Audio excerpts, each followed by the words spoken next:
माया बहुत ही प्यारी और सुशील लड़की थी, जो दिखने में भी बहुत सुंदर थी। आज उसकी शादी थी और वो शादी करके अपने ससुराल आ गई। उसका घर देखने में बहुत आलीशान था। घर में सारी सुख सुविधाएं थी। ये सब देखकर उसने अपने मन में कहा, वाह, मेरे घर में तो सारी सुख सुविधाएं हैं। घर में वैक्यूम क्लीनर है, डिश वॉशर है, एसी है, फ्रिज है, वॉशिंग मशीन है। क्या बात है। जब मेरी सहेलियों को इन सब चीजों के बारे में पता चलेगा, तब तो वे जल भूनकर राख हो जाएंगी। माया खुश हो रही थी कि तभी उसकी सास नम्रता उसके पास आकर कहती है, माया बहू, तुम बहुत थक गई होगी ना, एक काम करो, आराम कर लो। वैसे भी शादी ब्याह के घर में तो लड़की थकी जाती है। अब माया भी अपने कमरे में जाकर आराम करने लगती है। उसके कमरे में एक बड़ी सी खिड़की थी, जिसे देखकर उसने खुद से कहा, वैसे मेरा ससुराल और ससुराल वाले दोनों बहुत अच्छे हैं, लेकिन जरा अपने ससुराल के बाहर का नजारा तो देखूं, वो भी अच्छा है कि नहीं। बाय गॉड, अगर वो भी अच्छा होगा तो मजा ही आ जाएगा। माया खिड़की की तरफ बढ़ने लगती है, लेकिन तभी उसे अपनी जेठानी कुसुम की आवाज आती है, जो अपनी सास से शिकायत कर रही थी। माया खिड़की की तरफ न जाकर वापस बाहर आकर देखती है तो कुसुम सास से कह रही थी, माँ जी देखिए ना, देवर जी की शादी की वजह से भी बच्चे पढ़ नहीं पाए थे और अब बाहर रेड लाइट है। इतना शोर हो रहा है कि बच्चे और नहीं पढ़ पा रहे हैं। बच्चों के एग्जाम शुरू होने वाले हैं, ऐसे कैसे चलेगा। बहू, अब तक तो बच्चों को इन सब चीजों की आदत हो जानी चाहिए। हमें यहाँ रहते इतने साल हो चुके हैं, लेकिन तुम हो कि अभी भी परेशान हो रही हो। माँ जी, अगर हर कोई आपके कान के पास बैठकर हॉर्न बजाता रहेगा तो आपको कैसा लगेगा। मुझे तो अब ये चिंता हो रही है कि माया इस घर में कैसे एडजस्ट कर पाएगी। हमने तो उसे ये बात बताई नहीं थी। दूर खड़ी माया ये सारी बातें सुन रही थी, जिसे सुनकर वो अपने मन में कहती है, क्या रेड लाइट के पास ससुराल, ट्रैफिक, भीड़, ये सब कुछ क्या है। माया ये बोलकर वापस अपने कमरे में आती है और खिड़की के पास जाने लगती है कि तभी अचानक उसके कानों में हॉर्न की और लोगों की आवाज आने लगती है। निकाल रहा हूँ भाई साहब, बस 2 मिनट दीजिए। पहिए में हवा नहीं है तो खींचने में परेशानी हो रही है। ये सारी बातें माया को साफ साफ सुनाई दे रही थी, क्योंकि उसका घर बिल्कुल रेड लाइट के पास था। ये सब सुनकर उसने माथा पकड़ लिया। मैं तो जानती थी यहाँ जरूर कुछ न कुछ तो गड़बड़ होगी। मुझे नहीं पता था कि इतनी बड़ी गड़बड़ निकलेगी। अब क्या करूँ मैं। ऐसे ही दिन गुजरते हैं। कुछ दिनों के बाद माया को एक शाम अपने पति अर्पित के साथ डिनर के लिए जाना था, और बस इसलिए माया अच्छे से लाल रंग की साड़ी पहने, सिंदूर लगाए, हाथों में चूड़ियां पहने तैयार थी। बिल्कुल ट्रैफिक पर लगने वाली रेड लाइट की तरह वो अपने पति अर्पित के आने का इंतजार कर रही थी।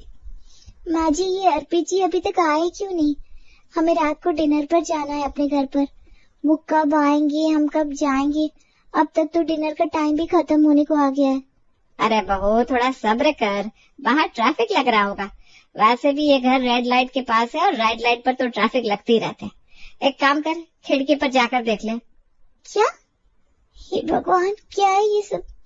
माया बहुत परेशान हो जाती है और अर्पित 8 बजे की जगह रात के 10 बजे घर आता है। अर्पित समझ चुका था कि अब तो माया काफी गुस्से में होगी, इसलिए वो चुपचाप कान पकड़कर माया से माफी मांगते हुए कहता है, माफ कर दो ना यार, सच में ज्यादा ट्रैफिक था, वरना मैं कभी भी इतनी देर से नहीं आता।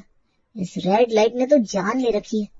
कोई बात नहीं, मैं कल सुबह तुम्हारे मायके ले चलूंगा तुम्हें, उसके बाद वहीं से ऑफिस निकल जाऊंगा बस।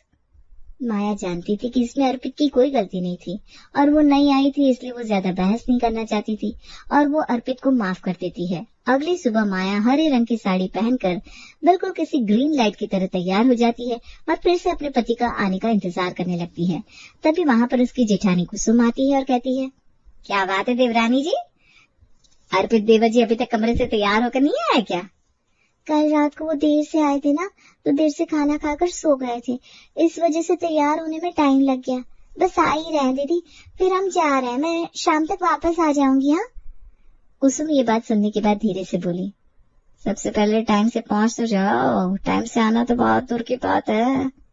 कुछ कहा क्या दीदी आपने? नहीं कुछ नहीं कहा, अच्छे से जाओ। हाँ, और माँ जी पिताजी को मेरा नमस्ते कहना। थोड़ी देर में अर्पित भी सीढ़ियों से उतर कर आ जाता है और दोनों ही गाड़ी में बैठकर मायके के लिए निकल जाते हैं। लेकिन वो लोग शायद ये बात जानकर भी अनजान बन रहे थे कि वापस जाते हुए भी वही रेड लाइट पड़नी थी। अब अर्पित और माया दोनों गाड़ी में बैठे थे कि तभी माया ने कहा, अजी और कितनी देर लगेगी इस रेड लाइट को ग्रीन लाइट होने में? जितनी देर में ये लाइट ग्रीन होती है तब तक और गाड़ियां निकल जाती है और हमारी गाड़ी रह जाती है। अब मैं इसमें क्या कर सकता हूँ माया, ये चीज मेरे हाथ में थोड़ी ना है। हम लोग घर से 8 बजे निकले थे, 9:30 हो गए, 1.5 घंटा हो गया मुझे सीट पर बैठे हुए। हम लोग अपने घर की रेड लाइट से टच से मस नहीं हुए। माया की बात सुनकर अर्पित कुछ नहीं बोलता और गुस्से में माया वहीं बैठे रहती है। और इसी तरह 11 बजे के करीब रेड लाइट से उनका नंबर आता है और वो अपने मायके पहुंचती है। अब माया का चेहरा भी गुस्से में किसी रेड लाइट की तरह लाल हो गया था। माया भी अब अगले दिन ही अपने मायके से वापस आती है और उसे इस बार भी ट्रैफिक का सामना करना पड़ता है। ऐसे ही समय गुजरता है और रेड लाइट होने के कारण उनके घर के आसपास हमेशा ट्रैफिक लगा रहता है, जिस कारण गाड़ियों के शोर शराबे से अब माया बहुत परेशान हो चुकी थी। ऐसे ही एक दिन माया गुस्से में कहती है, बस बहुत हो गया, अब मैं इस शोर को और नहीं बर्दाश्त कर सकती। इससे अच्छा तो मेरी सास मुझे ताना देने वाली होती, उसके ताने मुझे कम चुभते, लेकिन ये हॉर्न की आवाज और अनजान आदमियों की आवाज मेरे कान फाड़ देती है। माया बहुत ज्यादा परेशान हो रही थी। वो बस ट्रैफिक के शोर से बचना चाहती थी, इसलिए उसने अलमारी खोलकर उस पे से रुई निकाली और अपने कानों में डाल दी और इस तरह उसे सब कुछ सुनाई देना बंद हो गया। अरे वाह, मुझे नहीं पता था ये थोड़ी सी रुई इतना बड़ा काम कर देगी। अब तो मुझे कुछ भी सुनाई नहीं दे रहा है। बढ़िया है, अब मुझे ज्यादा परेशान नहीं होना पड़ेगा और मैं आराम से बिना किसी शोर के रेस्ट कर सकती हूँ। माया ये कहकर अपने बेड पर सो जाती है, क्योंकि अब उसे कोई शोर सुनाई नहीं दे रहा था और इतना सुकून उसे बहुत अच्छा लग रहा था। तभी उसकी सास उसे हॉल से आवाज लगा रही थी, माया बहू, माया बहू कहाँ है? जरा एक कप चाय तो बना दे। अरे माया बहू, कुसुम बहू शॉपिंग पर गई है, मेरे लिए एक कप चाय बना दे। नम्रता कई देर तक माया को आवाज लगाती है, लेकिन माया सुनती नहीं, जिसके बाद नम्रता का पारा हाई हो जाता है और वो माया के कमरे में जाती है और माया पर बरसने लगती है। माया बहू, अपने कान अपने मायके ही छोड़कर आ गई है क्या? मैं तुझे कितनी देर से आवाज दे रही हूँ, लेकिन तू मुझे पलट कर जवाब तक नहीं दे रही है। मैं यहाँ आधे घंटे से चाय मांग रही हूँ, लेकिन तू आके सुनकर भी राजी नहीं है। नम्रता ने इतना कहा, लेकिन तब भी माया कानों में रुई ठूसे बेड पर लेटी हुई थी। लेकिन जब उसे एहसास हुआ कि कमरे में कोई और भी है तो वो उठ गई और उसने कहा, माँ जी, आप यहाँ क्या कर रही हैं? तेरी भैंस के बच्चा हुआ है, उसका दूध लेना आई हूँ। क्या? अरे तेरी बुआ की शादी है, उसमें नाचने आई हूँ। क्या? अरे बहुत बहरी हो गई है क्या? तुझे कुछ सुनाई नहीं दे रहा? तभी नम्रता की नजर माया के कानों में लगी हुई रुई पर जाती है। हे भगवान, जब कानों में ढक्कन लगाकर बैठेगी तो तुझे सुनाई कैसे देगा? अरे यहाँ पर तेरी सास का गला चिल्ला चिल्ला कर खराब हो गया है, तुझसे एक कप चाय मांगी थी मैंने। माँ जी, आप ही बताइए ना, मैं क्या करूँ? यहाँ रेड लाइट की वजह से इतना शोर होता है, मैं सारा दिन सो ही नहीं पाती, इसलिए मैंने कानों में रुई लगा ली ताकि मुझे थोड़ी देर आराम मिल जाए। नम्रता को एहसास होता है कि माया अपनी जगह बिल्कुल ठीक थी और वो बस इस शोर शराबे से परेशान हो रही थी। लेकिन नम्रता ने भी इतने साल इस घर में गुजारे थे और वो इस ससुराल के फायदे भी अच्छे से जानती है, इसलिए नम्रता प्यार से माया के पास बैठती है और कहती है, माया बहू, मैं जानती हूँ कि रेड लाइट के पास ससुराल तुझे परेशानी देता है, लेकिन अगर हम हर चीज को सकारात्मक रूप से लेंगे ना, तो फिर हमें वो चीज अच्छी लगने लगेगी। माँ जी, आप ही मुझे बताइए, रेड लाइट के पास ससुराल से क्या फायदा है? बहू देख, तेरा पति और जेठ देर रात को काम से आते हैं, क्योंकि कभी कभी उन लोगों की नाइट शिफ्ट भी होती है, लेकिन तेरा ससुराल रेड लाइट के पास है, इस वजह से ये रोड चलता फिरता रहता है। आजकल देश दुनिया में न जाने क्या क्या चल रहा है। अगर तेरा ससुराल किसी शांत जगह होता तो भगवान न करे वहाँ कोई कांड हो जाता तो। अरे बहू, तेरा ससुराल रेड लाइट पर है, मैं मानती हूँ, यहाँ शोर शराबा भी ज्यादा है, लेकिन यहाँ हर वक्त पुलिस की पीसीआर चलती रहती है, यहाँ कोई कांड नहीं होता। माँ जी, आपकी ये बात तो बिल्कुल ठीक है, यहाँ पर रात के 2 बजे भी बहुत चहल पहल होती है।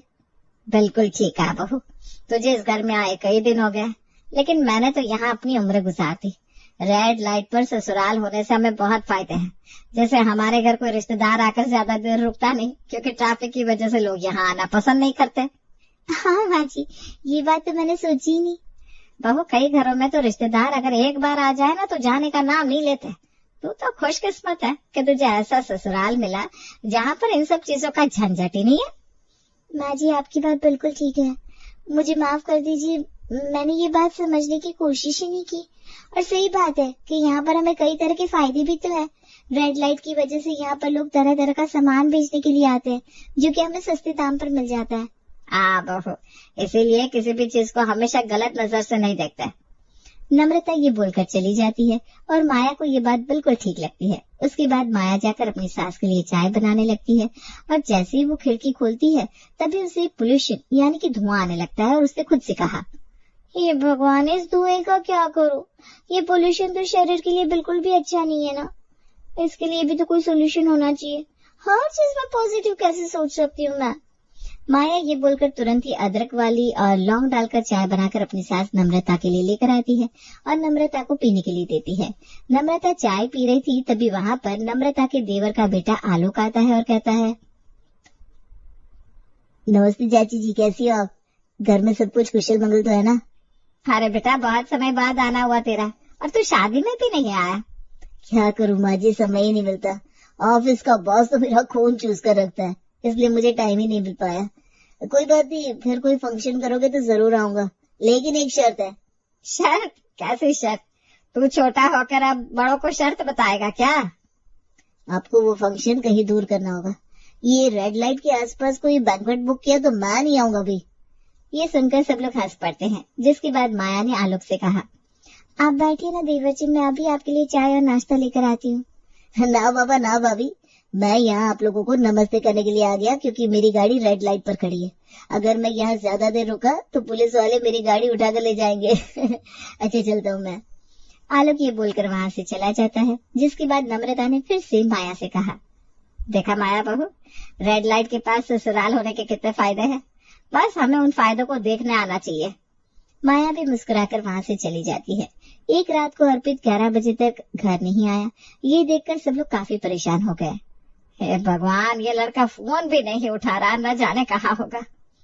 माँ जी, मैंने इनके ऑफिस के दोस्तों को भी कॉल करके देखा, वो तो कह रहे हैं कि वो समय से निकल गए थे, लेकिन अभी तक घर नहीं पहुँचे। सब लोग बहुत ज्यादा घबरा रहे थे, तभी वहाँ पर अर्पित आता है। उसे देखकर अब सभी की जान में जान आती है और नम्रता उसके पास जाकर पूछती है, अर्पित पागल हो गया था क्या? अरे फोन क्यों नहीं उठा रहा था? हम यहाँ तुझे कितने कॉल्स लगा रहे थे, और तू है कि तुझे तेरे परिवार वालों का बिल्कुल ख्याल ही नहीं है। माँ, जब मैं आ रहा था तो रास्ते में एक चोर आया और उसने मेरा फोन चोरी कर लिया और वो फोन लेकर भागने लगा। फिर क्या किया आपने अर्पित जी? आपको आपका फोन मिला? अरे वो तो हम लोगों की खुशकिस्मती है कि हम लोग रेड लाइट के पास रहते हैं। जैसे ही वो भागा, अचानक ही रेड लाइट हो गई और सारी गाड़ियां रुक गई। उस चोर को भागने की जगह ही नहीं मिली। उसके बाद रेड लाइट थी तो लोग भी फ्री थे, सारी पब्लिक उतर गई और चोर को जो पीटा। उसके बाद वहाँ पुलिस आई और मुझे पुलिस स्टेशन ले गई, तो मैंने चोर के खिलाफ रिपोर्ट लिखवा दी और मेरा फोन मुझे वापस मिल गया। तो कम से कम हमें फोन करके तो बता सकते थे। माया, एक तो मेरे फोन की बैटरी चली गई थी और दूसरा मुझे सच में समय नहीं मिला। I am so sorry.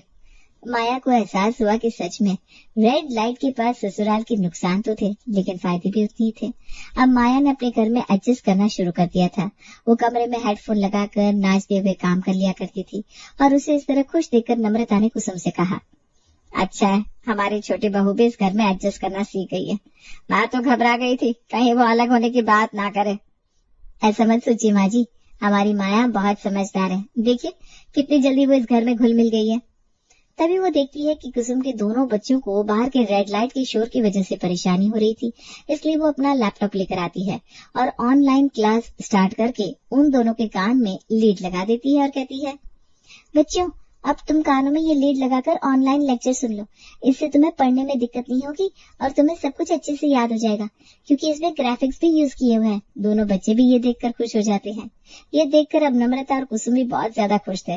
ऐसे ही एक दिन नम्रता को काफी खांसी हो रही थी, तभी माया उसके लिए पानी लेकर आई और बोली, ये क्या माँ जी, आपको तो बहुत खांसी हो रही है। अरे बहू, इस मौसम में होता है, एक तो सर्दी आ रही है, ऊपर से अभी दिवाली गई है और रेड लाइट के पास घर है ना, तो थोड़ा पोल्यूशन तो होता ही है। माँ जी, मुझे थोड़ा सामान लेने के लिए बाहर जाना है, क्या मैं घर का काम करने के बाद जा सकती हूँ? हाँ वो चली जा, पर बाहर के ट्रैफिक को तो तू जानती है, इसलिए समय से घर आ जाना। नम्रता के कहने पर अब माया पहले पूरे घर का काम खत्म करती है, उसके बाद बाहर चली जाती है। जब वो वापस आती है तो उसके साथ में एक आदमी था और एक डब्बे के अंदर कुछ सामान था। कुसुम और नम्रता वो सामान देखकर हैरान हो जाती है। माया, क्या शॉपिंग करने गई थी तुम, और इस डब्बे में क्या है? हम सबको इस घर में सांस लेने में दिक्कत हो रही थी ना, इसलिए मैं एयर प्योरीफायर ले आई हूँ। अब हमें किसी तरह की दिक्कत नहीं होगी और हमारे परिवार की सेहत को भी कोई नुकसान नहीं होगा। वाह माया बहू, तूने तो इस चीज का भी सुझाव निकाल लिया। हम लोग तो यहाँ इतने सालों से इस ट्रैफिक और धूल मिट्टी के साथ एडजस्ट कर रहे थे, लेकिन हमने कभी सोचा ही नहीं कि हमारी इतनी बड़ी फैमिली है, अगर हम एक एयर प्योरीफायर लगवा लेंगे तो फिर हमें इस पोल्यूशन से भी छुटकारा मिल जाएगा। सच में माया, ये सुझाव तो मेरे पास भी नहीं आया था, जबकि मैं तुमसे ज्यादा पढ़ी लिखी हूँ। तुम बहुत समझदार हो। मुझे तो सच में खुद भी लगा था कि जब तुम परेशान हो रही हो तो तुम देवर जी को लेकर अलग हो जाओगी, बल्कि माँ जी ने भी मुझसे यही कहा था। मैं घर को छोड़कर कहीं नहीं जाने वाली हूँ। बड़ी मुश्किल से तो मुझे इतनी भरी पूरी फैमिली मिली है, फिर मैं उन्हें छोड़कर कैसे जा सकती हूँ। हम सब लोग मिलकर हर परेशानी का सोल्यूशन निकालने की कोशिश करेंगे जब भी हमें कोई भी दिक्कत होगी। मैडम ये बता दीजिए, ये प्योरीफायर कहाँ लगवाना है, क्योंकि ये बहुत भारी है। आप फैमिली मिलन बाद में करते रहना।